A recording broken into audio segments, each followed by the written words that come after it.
China fires a hypersonic low-orbit missile capable of striking the United States. Secretary of Transportation Pete Buttigieg returns to inform us how useless he is. And Superman isn't about the American way anymore. I'm Ben Shapiro. This is The Ben Shapiro Show.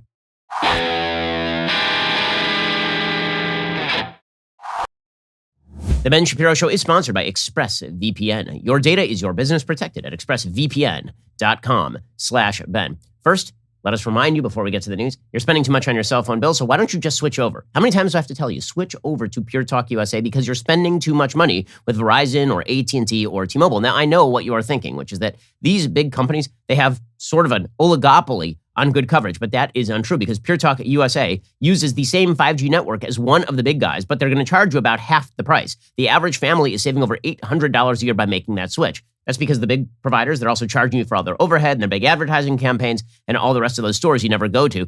Instead, switch on over to Pure Talk USA. You can keep your number, keep your phone, or get huge discounts on the latest iPhones and Androids. Get unlimited talk, text, and 6 gigs of data for just $30 a month. And listen, if you still want unlimited data, you can still get it and save a fortune. Go to puretalk.com, shop for the plan that is right for you. They have a 30-day risk-free guarantee, so you literally have nothing to lose. Head on over to puretalk.com, enter promo code Shapiro. You will save 50% off your very first month of coverage. That's puretalk.com, promo code Shapiro. Pure Talk is simply smarter wireless. Go check them out right now. Alrighty, so I'm going to begin with two contrasting stories because this really does sum up the state of where America is right now, culturally. So two stories break over the weekend, seemingly unrelated, but kind of related. Okay, one is this amazing story about how China had developed this massive missile technology that basically took the United States by surprise. A lot of people are calling it a second Sputnik moment. Sputnik, of course, is the moment when the Soviet Union was the first to launch a spacecraft that actually orbited the Earth, and the rest of the world is like, whoa, where did the USSR come from here? We thought that they were way behind technologically speaking. This, of course, launches the space race and leads to President Kennedy suggesting that eventually we're going to go to the moon. Right? All of this was about the Soviet Union surprising everyone with the technological prowess of sending a spacecraft into Earth orbit. Okay, well, now the Chinese have basically done the same thing, and this is going to lead, you would imagine, to a bit of a new arms race here. According to the UK Daily Mail, Beijing has mocked America by saying their secret test of a 21,000-mile-per-hour nuclear-capable missile, which orbited the globe before returning to Earth to strike its target, is a new blow to the U.S. mentality of strategic superiority over China. The jibe follows a report from the Financial Times, which cited 5 unnamed intelligence sources saying that the Chinese military launched the Long March rocket in August, carrying a hypersonic glide vehicle into low orbit. It circled the globe before descending toward its target, which it missed by about 24 miles in a technological development that would overcome U.S. anti-ballistic missile systems. So right now, the United States has anti-ballistic missile systems that are largely based in Alaska, because the idea is that if the Chinese were to fire a missile capable of striking the United States, it would have to travel over the north part of the globe, and then we would see it, and then we would be able to use our anti-missile technology and shoot it down from Alaska. But the new technology allows the Chinese to strike the United States from the south by sending a missile into low orbit. The incident caught the U.S. intelligence community by surprise. It shows China has made astonishing progress on the development of its hypersonic weapons, according to sources. One person familiar with the test said, "We have no idea how they did this." To rub salt into their wounds, an op-ed in the Chinese state media outlet Global Times, Beijing's mouthpiece, said the test means there is a new key member in China's nuclear deterrence system, adding this is a new blow to the U.S.'s mentality of strategic superiority over China. So this is explicitly an attempt to defeat the United States missile defense system.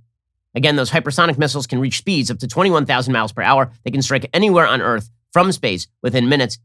And the goal here is to avoid the normal trajectories for the ballistic missiles and thus evade U.S. missile defense.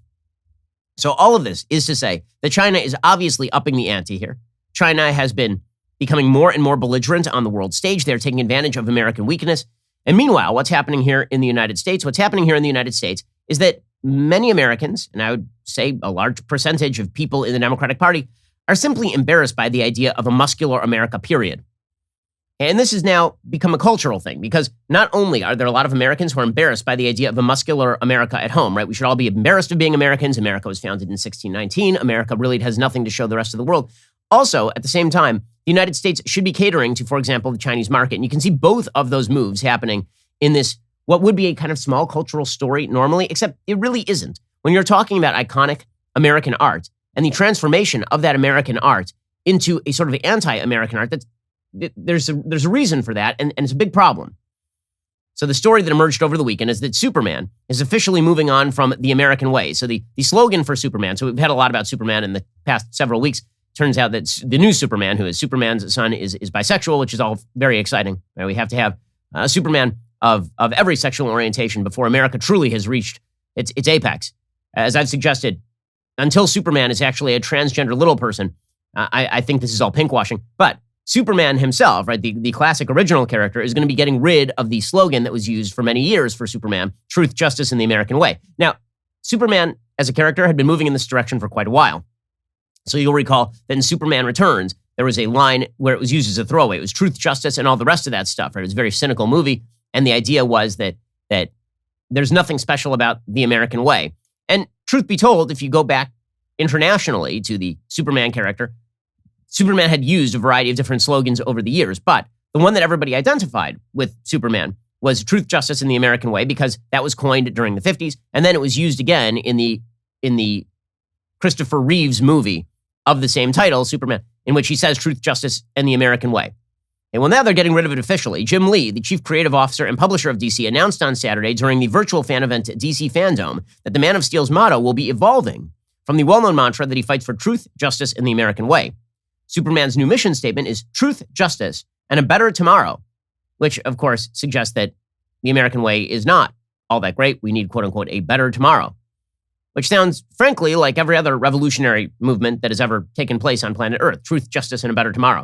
And it'd be indistinguishable from a Chinese Superman. What exactly would a Chinese Superman say? Presumably truth, justice, and a better tomorrow. In a press statement, the company said the decision is meant to, quote, better reflect the storylines we are telling across DC and to honor Superman's incredible legacy of over 80 years of building a better world.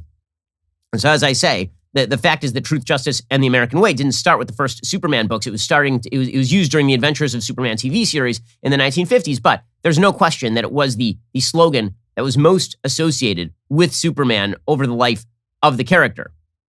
And now, of course, the new Superman is not just bisexual, he also marches in favor of climate change regulation and all the rest. Okay, so why is this important, and what's the juxtaposition to China firing hypersonic missiles?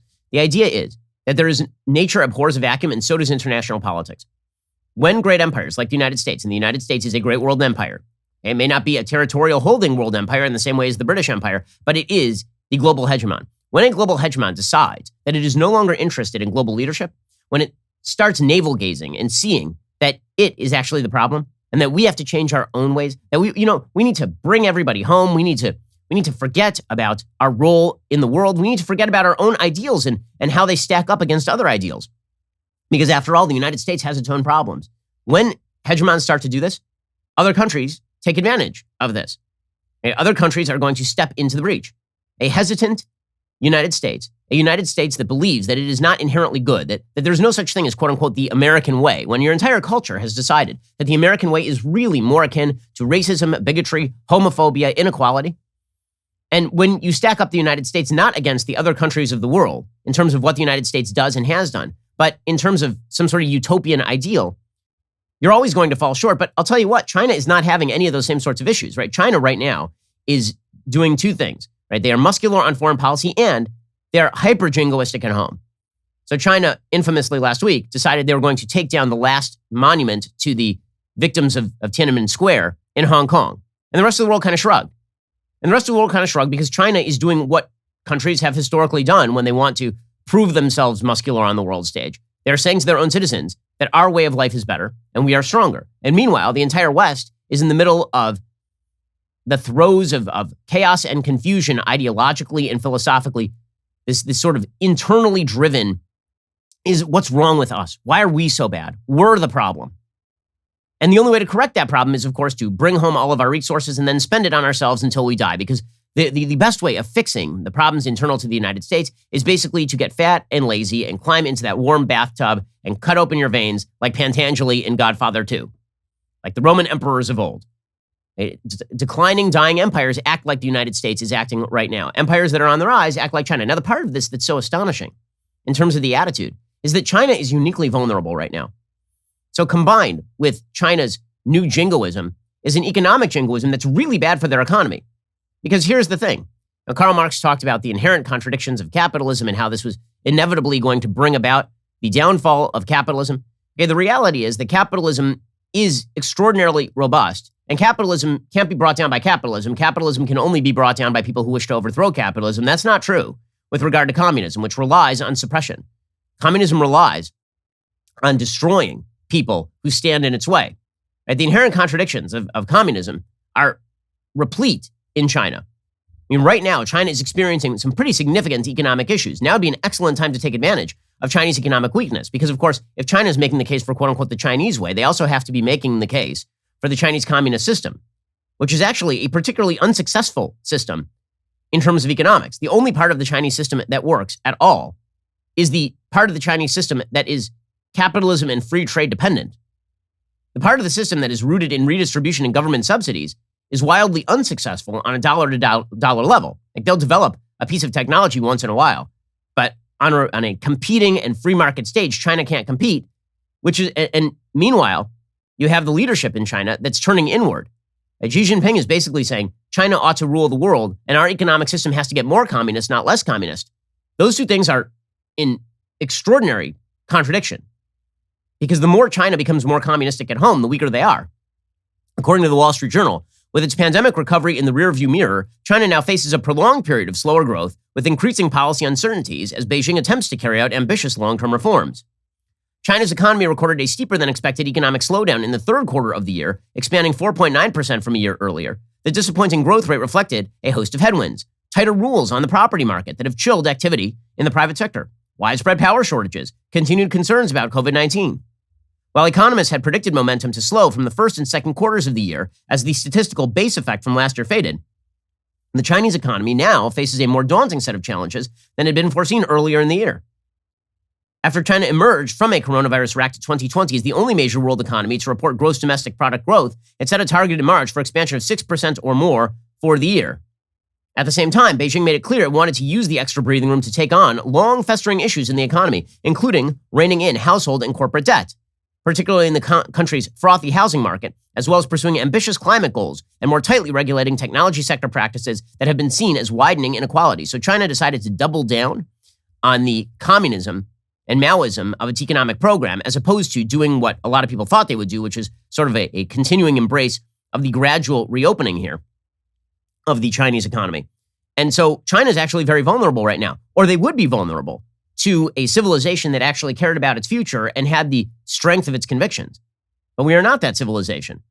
I'll get to a story that demonstrates this in just 1 second. The culture war in the United States matters an awful lot. And it matters an awful lot because it does have impact for things like foreign policy. It has impact as to whether you believe the United States ought to face up to the challenges of China, or whether the United States can even say with any level of certainty that it is better than China, that the West is better than China and ought to win on a civilizational scale. I do not think that it is a coincidence that the China that is pouring money into its military, the China that is pouring money and resources into the possibility of retaking Taiwan and building Belt and Road and sucking its citizens dry to do all of these things, I don't think that it's any coincidence that that country is also pursuing more communism at home because, again, they're trying to demonstrate the superiority of their own value system. Meanwhile, the West is hell-bent on demonstrating the inferiority of its own value system, on self-flagellating in pathetic fashion. That's not how you win a war of ideas or a traditional war. We'll get to more of this in just 1 second. First, let's talk about a simple fact right now. There are over 10 million open jobs in the United States, and there are not enough workers to make up for those jobs. So let's say that you're an employer and you're looking for a great employee. How do you even find those people? The job market is really difficult right now for employers. The best way is you head on over to ZipRecruiter. ZipRecruiter has a feature. It's called Invite to Apply. It gives you, the hiring manager, the power to pick your favorites from top candidates. Right now, you can try that for free at ZipRecruiter.com/dailywire. How does Invite to Apply work? Well, when you post a job on ZipRecruiter, they send you the most qualified people for your job. Then you can easily review the candidates and invite your top choices to apply for your job.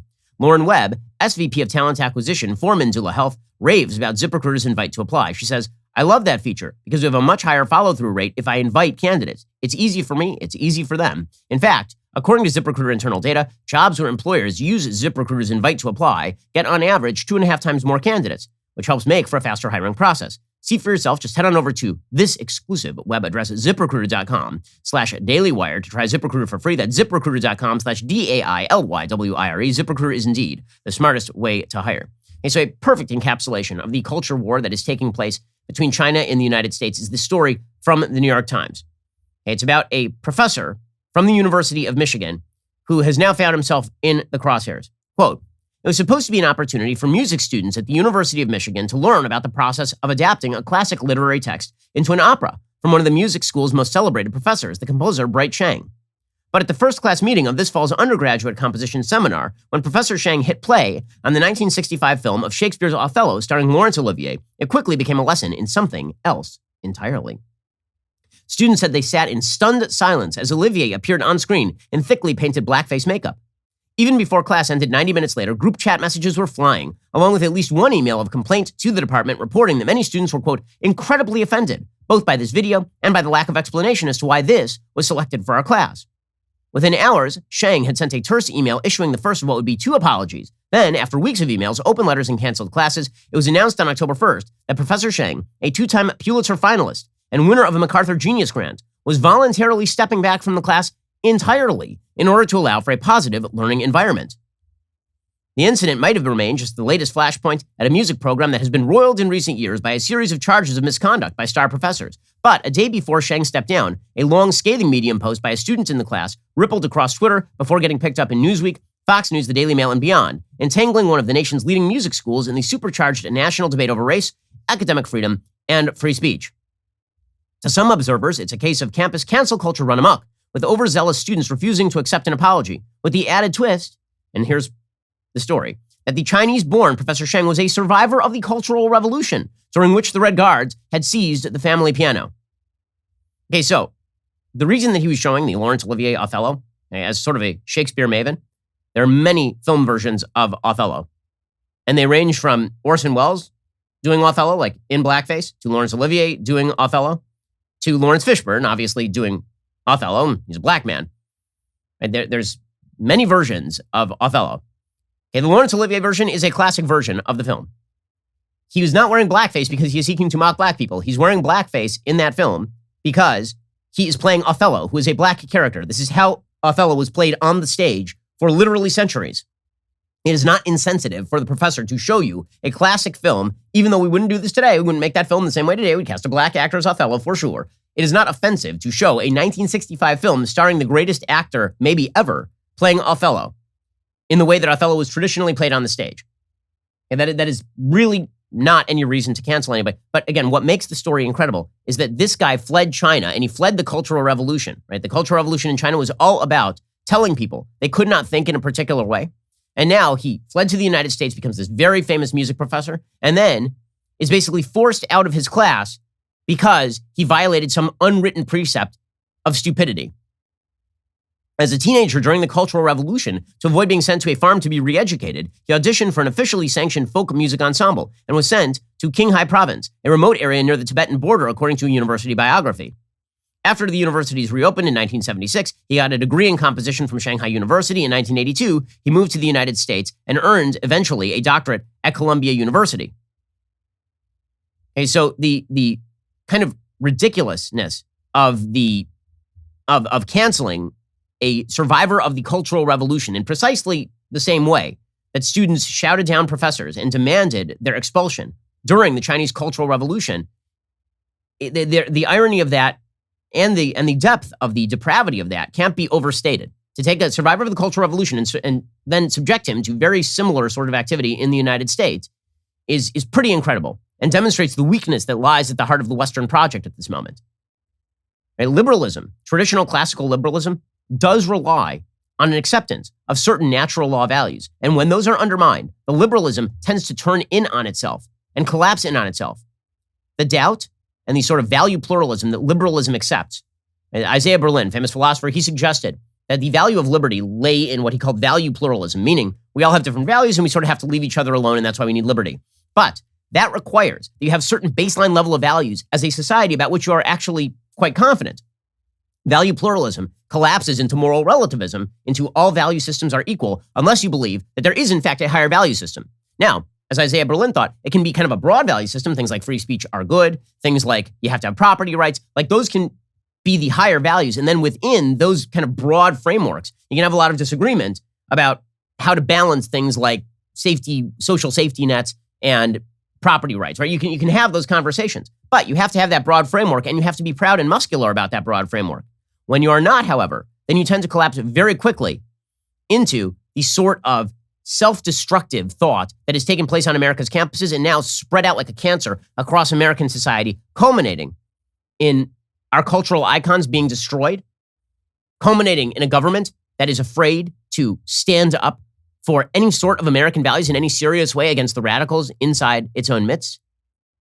And you turn a civilization that once was the sort of light of the world, and Western civilization was the light of the world, and it continues to be the light of the world if it has any sort of understanding of what the rest of the world looks like. Instead, it seems like we are spending all of our time worried about how we cleanse ourselves and purge ourselves of all of our sins or all of our supposed sins, and adopt the methods of the Cultural Revolution in order to do so. Meanwhile, the actual cultural revolutionaries on the other side of the world have no such qualms about imposing their own values on their own people and then spreading those values outward.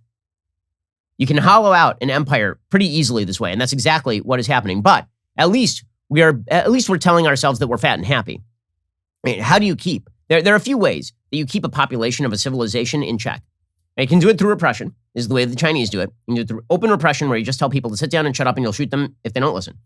You can also do it through a certain level of patriotism, right, which can shade over on the negative side into jingoism, but is a very important thing, right? Nationalistic belief that your nation is great, does keep people motivated. It can be used for good, it can be used for ill. But, as I say, it can be used for good. Or you can basically bribe people. You can bribe people and keep them complacent as the civilization falls into decline. And that seems to be the path that the United States wants to take, or at least the Democratic Party is now pushing.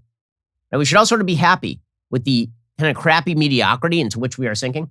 Because after all, the government is capable of paying for everything or borrowing for everything. And in the long run, as John Maynard Keynes said, we are all dead anyway. We'll get to more of this in just one second. First, let's talk about a simple fact. If you're going to refi your house, like, now is the time to refi your house, because the fact is that the interest rates likely are going to rise in the somewhat near future because, frankly, the federal government can't afford to keep pushing out zero interest rates. Right now is a great time to make a positive impact on your budget before year end. Mortgage rates remain near money-saving lows. Now, you might be thinking your mortgage is already fine as it is. Well, I mean, why not check it out? Why not find out whether that is true? The answer can be found at American Financing, America's home for home loans. They give sound advice, they don't pressure you. Instead, their salary-based mortgage consultants get to know you, so they can lead you to greater overall savings. It could be a shorter loan term or consolidating debt, because there's more to a refi than just a lower rate. And it's the reason why they save customers up to $1,000 a month. So why not see what American Financing can do for you? Make the 10-minute call right now before those rates are gone. 866-721-3300. That's 866-721-3300, or visit AmericanFinancing.net. That's AmericanFinancing.net, NMLS 182334, NMLSConsumerAccess.org. Go check them out, AmericanFinancing.net, 866-721-3300. Okay, so as I say, the way that you keep a population complacent while the civilization begins to sink into irrelevance and endanger its future is you just keep them fat and happy. You keep them on the dole. Now, the problem is that the issues with that are already beginning to sink in. I think that a fundamental sea change happened over the course of this pandemic. There are many fundamental sea changes.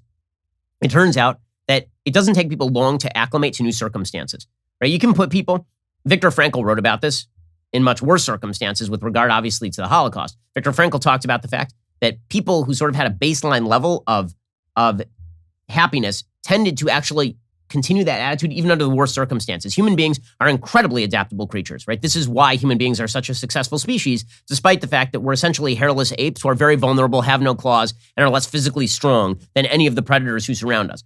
We're very smart and we're very adaptable. Okay, that adaptability is great when you're talking about how do human beings adapt to difficult circumstances. It's very useful. But how do human beings adapt to being enervated? How do human beings adapt to being told that they need to stay in their homes for a full year and a half, and that they can't come outside except to protest for quote-unquote social justice, and that the government is going to just give them money?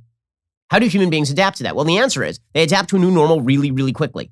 I mean, I think this is what lies behind a lot of the passion for cloth masking, which, again, is not effective against Delta, according to Dr. Michael Osterholm of the former Biden administration. Right? Like the cloth masks against Delta are very questionable. KN95 is a different story, but That's not the point. The point is that a lot of people have gotten very used to very quickly the sort of lifestyle the pandemic has launched for them, working from home, being paid by the government to stay home, unemployment benefits, all this kind of stuff. And so people have adapted to this. And the Democrats know this. Now, the problem is that the system not only is not built for this, but the system can't survive this. You cannot have a capitalistic minority who are providing for the socialistic majority. If your goal is you're going to sit home and the government is going to pay for everything, and the workforce, the workforce participation rate is 60% and dropping, that's going to be a major problem. And it's not just a problem for the United States, by the way. There's an article today in the Wall Street Journal about how the workforce participation rates are dropping all the way across the West.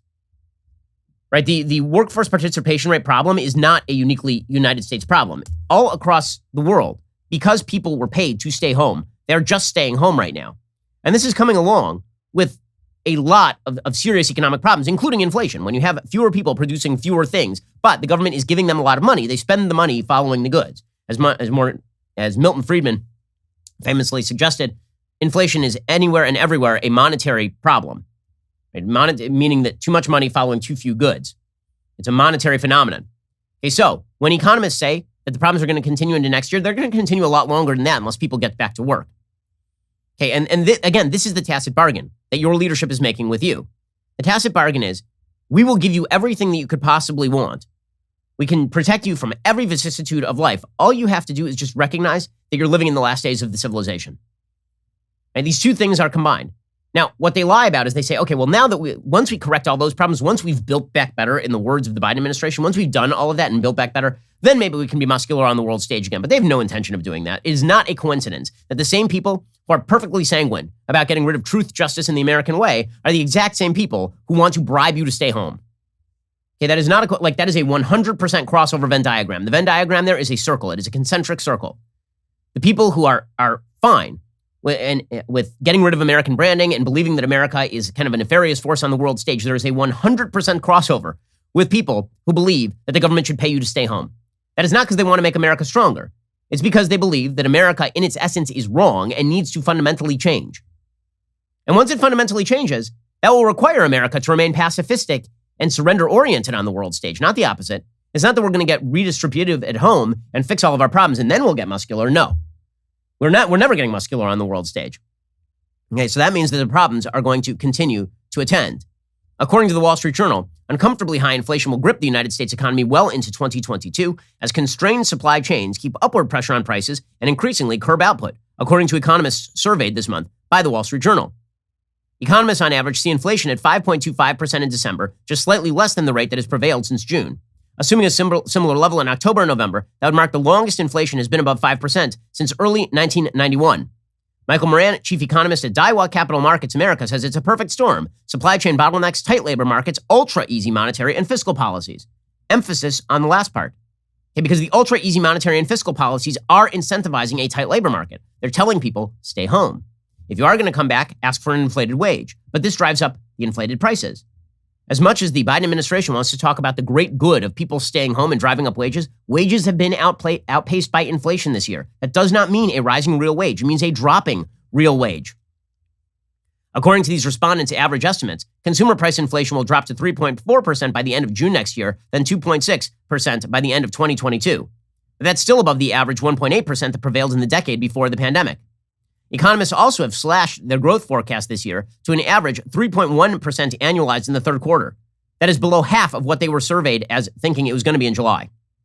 They thought we were going to get 7% quarterly growth annualized in July. They're down to 3.1%. Also, they're lowering their projected fourth quarter growth to 4.8% from 5.4%. Michael Brown, principal U.S. economist at Visa, says, quote, consumer spending, and by extension GDP growth, is being limited by high rates of inflation eroding the real purchasing power of consumers. So Democrats are trying to blame this all on the supply chain issues, but it's not just the supply chain issues. It's when you pay people to stay home, when you incentivize people to stay home, and when you treat them for a year and a half as wards of the state. It's very difficult to get wards of the state to start being independent human beings again. People become risk averse. People become afraid. It's sort of like the problem that you have at places like SeaWorld, where you take a wild animal, you put it in a domesticated situation, and then you feed it fish every single day. You can't just release it back in the wild because it won't know what to do. This is what we've done with huge swaths of the American population. We've made them dependent on the federal government to the point that people don't know how to undergo risk anymore. We may have reached the end of risk. The end of risk sounds really nice, except that real world risk still exists. You're just shielded from it. You're shielded from it by the decline of the United States. If the United States absorbs all the risk, then in the end, there won't be any innovation and there won't be any growth. DHL executive Jim Monkmeyer was on national TV over the weekend. He says these supply chain issues are going to continue all the way through 2022. If there's a truck available to get cargo off the docks of the port, it could come to a warehouse like this. How long the goods wait for the next truck is another potential delay. I think domestically, because the truck driving shortage is such an issue, we're going to see issues all the way through 2022. Okay, meanwhile, Pete Buttigieg, and this really does sum up the entire problem. So Pete Buttigieg is the supposedly brilliant Secretary of Transportation. We know he's brilliant because he taught himself Norwegian in order to read a book or something. I mean, sure, he was kind of a mediocre mayor of South Bend, Indiana, who couldn't even fill the potholes and then was made the Secretary of Transportation for diversity purposes. But this brilliant human being who was going to fix all of our problems, right? He was one of the great administrators who was going to fix our problems. He went completely AWOL for 2 months, right? Completely AWOL. And nobody bothered to ask where he was. He was on paid paternity leave. Now, I'm not going to get into the debate over whether men should take paternity leave. I don't have a general problem with men taking a certain amount of paternity leave, although I think 2 months is too long a time. And I will tell you on a personal level, you know, thank God we have a family structure. My in-laws came down. My mom was available. When we had all 3 of our babies, my paternity leave lasted maybe a day and a half.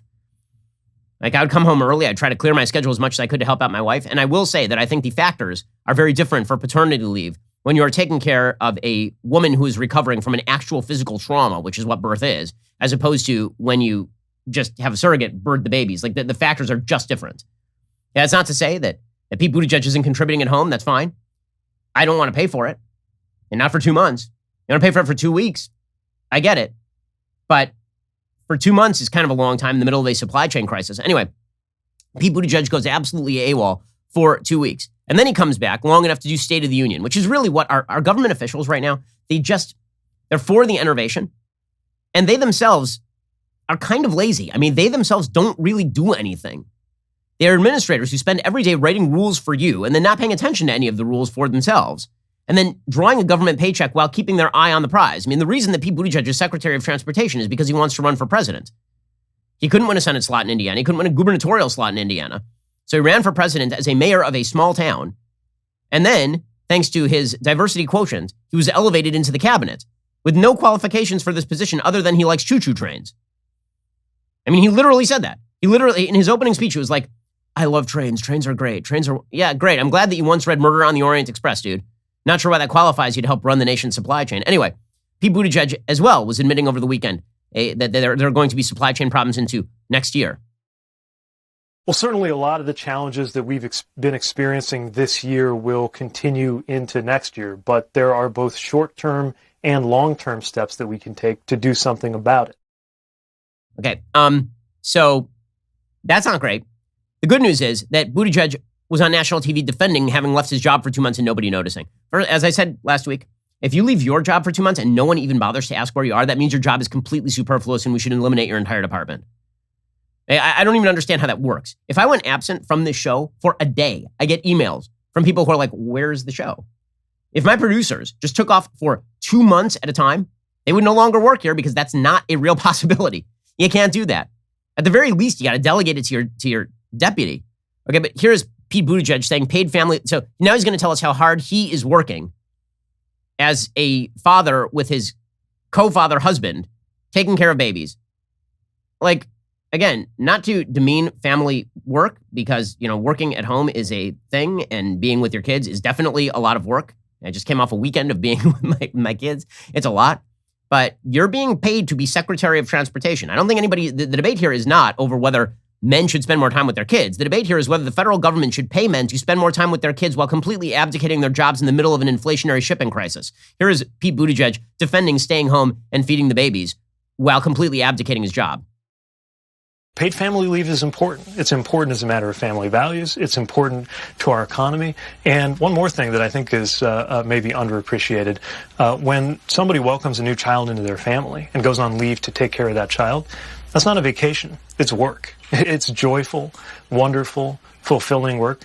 But it is work, and it's time that our nation join pretty much every other country in the world and recognize that. So I noticed that you're getting benefits and living off those benefits, Pete Buttigieg, that I pay for. So that's exciting stuff. By the way, most major American companies do have some sort of paternity or maternity leave. So it's not like Pete Buttigieg is preaching to anybody here. He's just growing a third arm to pat himself on the back right here. He just has no good answer as to why he just took off for 2 months. So he was asked specifically by Jake Tapper, so why didn't you just appoint an acting secretary? Like, you were just gone. So the answer here, by the way, is the entire Biden administration should go on paternity leave. Like, all of you, just go away. The country would be better off if you just left. Because all you're doing is sitting around and spending all of our money while patting yourselves on the back for being lazy bums. Here's Pete Buttigieg. Why didn't you or the Department of Transportation make an official announcement when you went on parental leave? And why did you not appoint an acting secretary while you were away? Well, so the way this works is there is a deputy secretary, Polly Trottenberg, who's doing phenomenal work and who, as deputy secretaries do, can fill in when a secretary is not available. Now, look, even though I've been on paternity leave and I'm proud of it, obviously, given the nature of my job, when you take a job like mine, you understand and accept that you're going to have to be available 24/7, depending on what's going on, and you're going to have to engage, and I did. Okay, he didn't. Literally, no one knew he was gone for 2 months. No one knew he was gone. Like, that was not a thing. And then he tells the final lie again, and this is the one that really matters, which is that we can enervate you into complete compliance, right? You shouldn't worry about any of the economic problems you're seeing. You shouldn't worry about the inflation. You shouldn't worry about the fact nobody's going back to work. It's actually good. All of this is good, right? Sure, China's firing hypersonic low-orbit missiles to test against the United States. And sure, the United States is in a complete state of surrender on the foreign policy stage. And sure, we are facing extraordinary rates of inflation. We are facing people not going back to work. We are facing a completely enervated American public. But this is all good, according to Pete Buttigieg. Part of what's happening isn't just the supply side, it's the demand side. Demand is off the charts. Retail sales are through the roof. And if you think about those images of ships, for example, waiting at anchor on the West Coast, every one of those ships is full of record amounts of goods that Americans are buying because demand is up, because income is up, because the president has successfully guided this economy out of the teeth of a terrifying recession. Okay, is that what's going on right now? Is that this commander-in-chief has guided the economy out of a terrifying recession? Because I'm getting the impression that this commander-in-chief is guiding America into a recession for no reason at all, considering we put the entire economy of the United States into an artificial coma for a year. We'll get to more of this in just 1 second. Because again, the promise is get in the warm bath, slit those wrists, and enjoy yourself as the final days of the Republic play out before you. We'll get to more of this in a second. I know, depressing message. But we got rid of truth, justice, and the American way, so it's a better tomorrow. We'll just call that a better tomorrow. First, if you've got a small business, know there's nothing more valuable than your time. Stop wasting it on trips to the post office. Stamps.com makes it easy to mail and ship directly from your computer. Save time and money with Stamps.com. Send letters and packages for less with discounted rates from USPS, UPS, and more. Here at Daily Wire, we've used Stamps.com since 2017. We do not waste our time. Since 1998, Stamps.com has been an indispensable tool for nearly 1 million businesses. Stamps.com brings the services of the U.S. Postal Service and UPS shipping directly to your computer. Whether you're an office sending invoices, a side hustle, Etsy shop, or a full-blown warehouse shipping out orders, Stamps.com will make your life easier. All you need is a computer and standard printer. No special supplies or equipment. Within minutes, you're up and running, printing official U.S. postage for any letter, any package, anywhere you want to send it.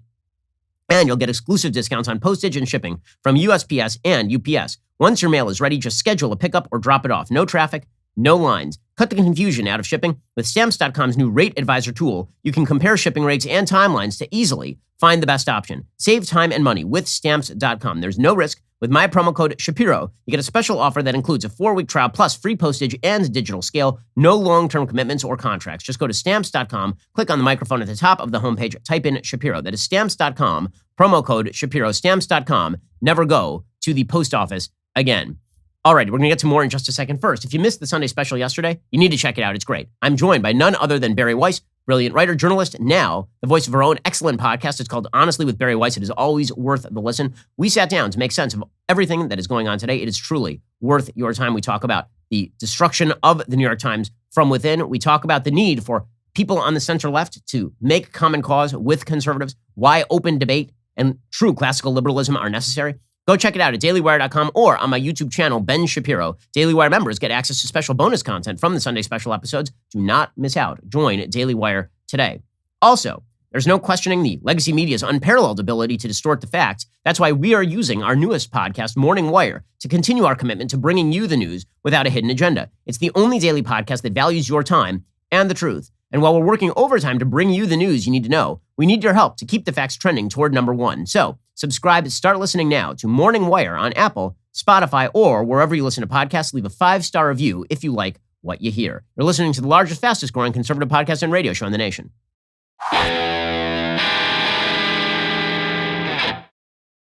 Alrighty, so meanwhile, the continued push for workers not to enter the workforce is strong and continuing. I mean, it really is. So union leaders are now taking advantage of the labor shortage in order to push for quote-unquote higher wages, which of course really means lower real term wages because all of that cost is going to be passed on to the consumer. According to the Wall Street Journal, union leaders are pressing to increase their ranks and secure gains for their members as workers demand more from their employers and companies struggle with labor shortages and snarled supply chains.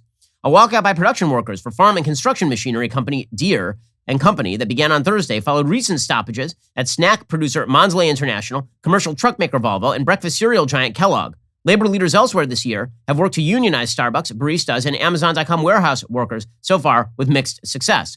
Union officials said workers are motivated by lingering frustration over their hours, pay, and concerns for their health, as some have held frontline jobs through the COVID-19 pandemic.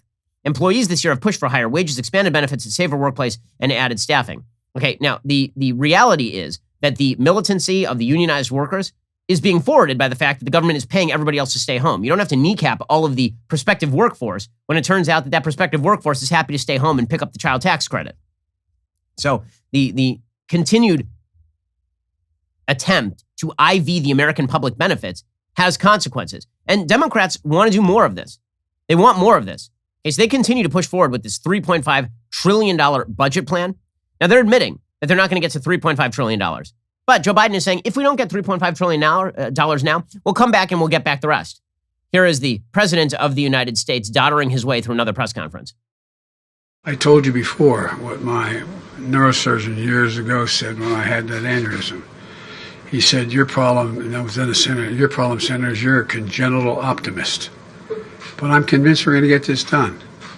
I'm convinced we're going to get it done. We're not going to get $3.5 trillion. We'll get less than that, but we're going to get it. And we're going to come back and get the rest. And we're going to come back and get the rest. So that is Biden undermining his own agenda here, right? Because if he actually wants to get a deal done, he can't he keeps doing this over and over. But the goal here is the spending. The goal here is to change the relationship of Americans to their government. Remember, the reason that they are currently in a budget impasse is because Joe Biden said that he wanted to pair the infrastructure bill with the budget bill. He said, okay, we can whittle down the infrastructure bill, but everything that doesn't go in the infrastructure bill, we'll put in the budget bill. And then Joe Manchin and Kyrsten Sinema were like, nope, we're not going to do that. Now Joe Biden is saying, okay, so we pared down the infrastructure bill. Everything that doesn't go in there is going to go in the budget bill. Now we're going to pare down the budget bill. Everything that doesn't go in there is going to go in a third bill. Okay, if you keep saying this, all you're doing is prolonging the crisis inside your own party. Okay, so Democrats will come up with some big spending plan here, obviously. I can't imagine that they get all the way to the end of the year and they have not passed something. They have to pass something.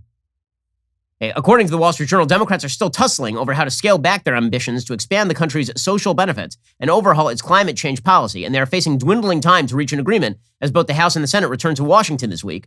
One major element related to climate change, a $150 billion program aimed at pushing utilities to draw more power from clean energy sources, could be cut from the bill because Senator Joe Manchin, of course, comes from West Virginia, which is a coal state. He is saying, I don't want incentives that tell people not to use coal. Instead, what they're probably going to do is create incentives for individuals to use alternative sources of power, but he doesn't want coal plants punished, per se, and so they'll probably figure out a different way of doing that. Mired in internal policy disagreements, Democrats early this month passed a short-term extension of highway funding until the end of October, setting up a new deadline for much of Biden's legislative agenda. While passing the Democrats' marquee package won't be feasible by month's end, the timing has renewed pressure on Democrats to reach a rough consensus regarding its parameters. Remember, they only have until the beginning of December to finish all of this, and then they run up against the debt ceiling again, and this time Republicans ain't going to help them. Republicans are going to be able to say, listen, we helped you last time. We pushed it off for like a month and a half. You still couldn't get it done. It's now on you. The proposed benefits for families with children, including subsidized childcare, an extension of an expanded child tax credit, and universal pre-K for 3- and 4-year-old children are tangled up in the broader fight within Congress. In his remarks on Friday, Biden expressed doubts about whether the final package would include all of the funding he wanted for community colleges. Democrats plan to advance the social policy package through a process that allows them to skirt GOP opposition in the Senate, but Manchin and Sinema are basically in control over there. Asked on Sunday on CNN about Joe Manchin's objections to all of the climate change garbage, Pete Buttigieg said the administration remains committed to climate action. Quote, exactly what legislative form this takes is what's being negotiated right now. But the bottom line is we have to act on climate for the good of our children. And by the way, for the good of our economy, which of course is false. They're not doing any of this for the good of our economy. So the Democrats continue, again, to push this radical redefinition of what it means to be an American. This radical redefinition of the relationship between you and the government. The New York Times openly says that the Biden administration is pushing cradle-to-grave government programming.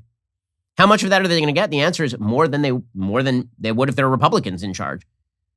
Maybe it's incremental for them, but that is certainly the goal.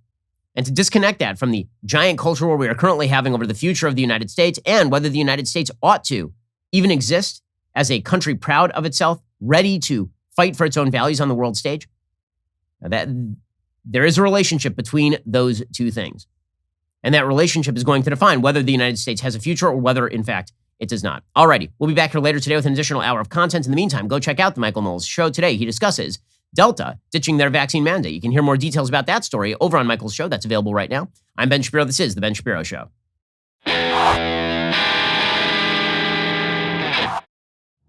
The Ben Shapiro Show is produced by Elliot Feld. Executive producer, Jeremy Boring. Our supervising producer is Mathis Glover. Production manager, Pavel Wydowski. Associate producer, Bradford Carrington. Post-producer, Justin Barber. The show is edited by Adam Sayevitz. Audio is mixed by Mike Coromina. Hair and makeup is by Fabiola Cristina. Production assistant, Jessica Kranz. The Ben Shapiro Show is a Daily Wire production. Copyright, Daily Wire 2021. The Transportation Secretary remains missing in action on paternity leave. Inflation hits a 13-year high, and a major airline ditches its vaccine mandate. Check it out on The Michael Knowles Show.